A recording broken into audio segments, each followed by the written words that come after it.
আল্লাহর প্রেম ছাড়া এই দুনিয়ায় কারো কাছে কোনো কিছু চায় না।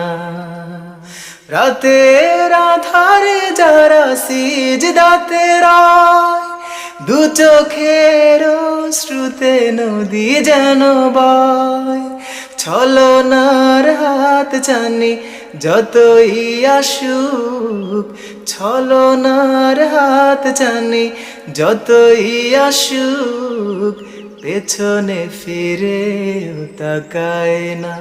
ও যাদের হৃদয়ে আছে আল্লাহর ভয়, তারা কভু পথ ভুলে যায় না। আল্লাহর প্রেম ছাড়া এই দুনিয়ায় কারো কাছে কোনো কিছু চায় না।